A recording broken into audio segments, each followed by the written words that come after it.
I'm a Goomba. You might need a revolution, but is this the revolution that you need? I'm revolutionizing YouTube because I'm doing this new thing. It's called a track by track album review.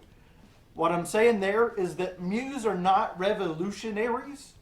What I'm not saying yet is whether or not that we need them to be. That is the question we're going to answer in this video, because I want you to watch till the end of this video whether or not they are. Before we begin, there's something really bothering me about this new Muse record.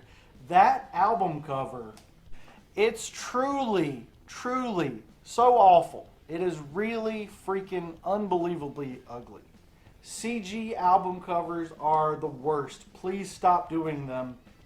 It really makes you look like an F-tier new metal band from 2003.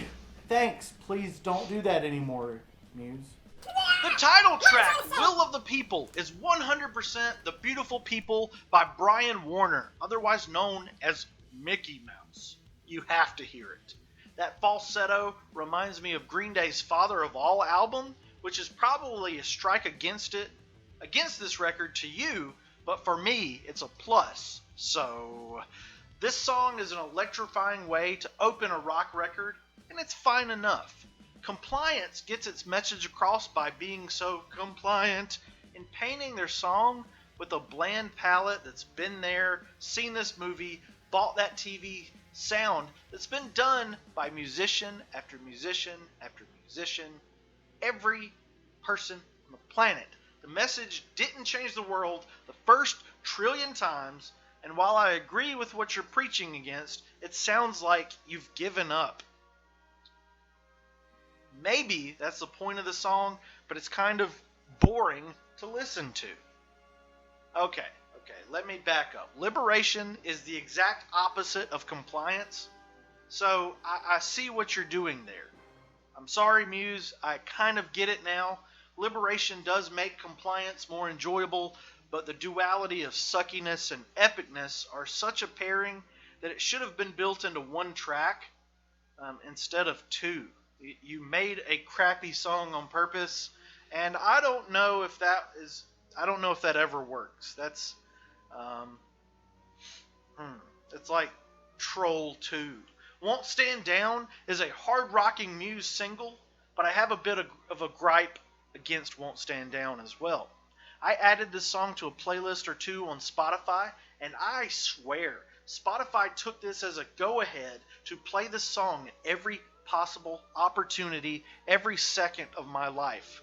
This song got pushed so hard down my throat to the point of annoying me, and it took me hundreds of hours of streams to get this one out of my head. It's a terrific Muse hit, but gosh dang, I don't need to ever hear it again. I will stand down against this song. It wins. Ghost sounds like the Office theme if the Office theme never really picked up speed. I actually like this one, and I'm going to go ahead and call it. It's the highlight of the record. When it comes to the many slower moments on the album, this one feels the most honest to my heart, and as a bug flies into my face and tries to eat me, I feel this song in my bones. You Make Me Feel Like It's Halloween is destined to be released as a Halloween bop, and I'm all for that.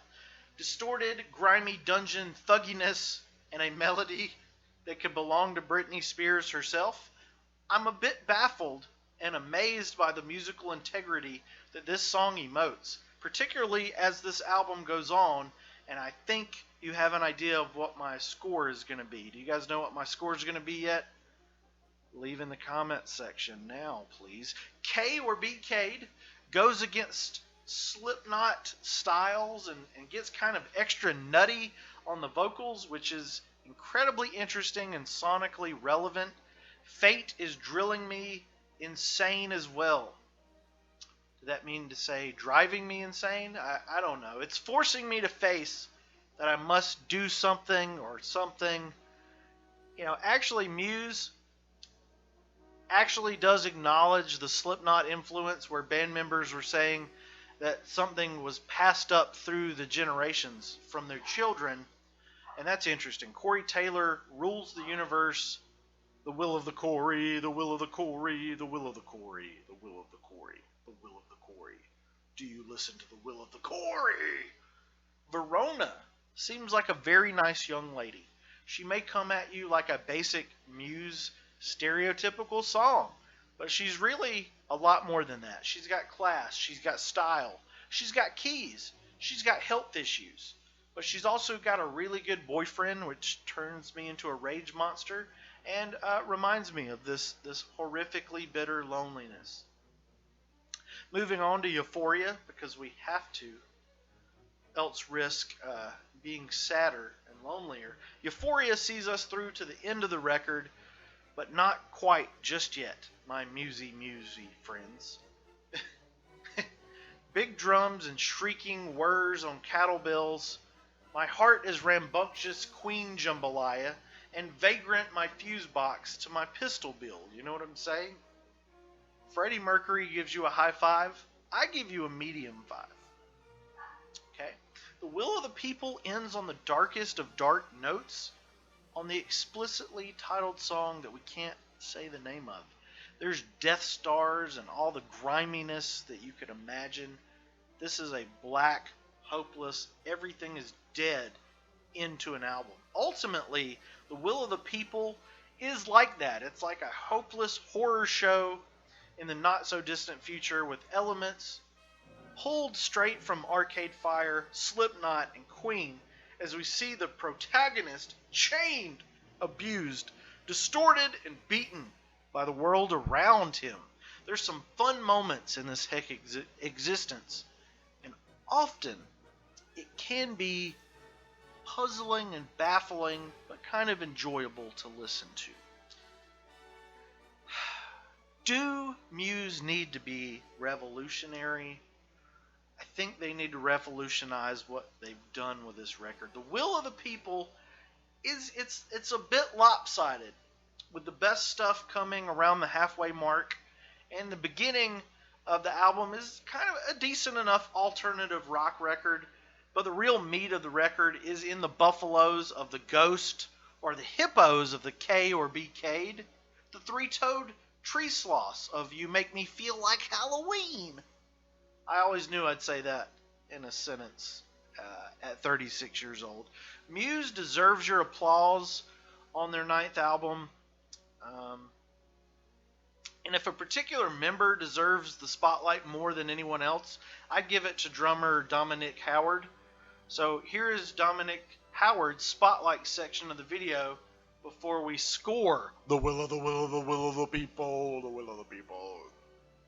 Howard has been a drumster for 32 years, and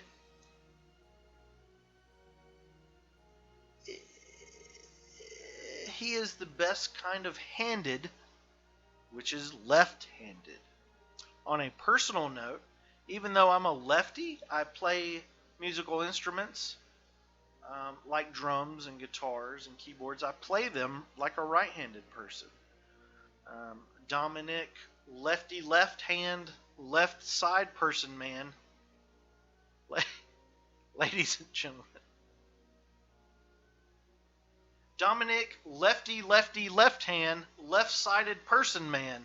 Everybody clap, ladies and gentlemen. Once more. Ultimately, The Will of the People gets a 2 out of 5.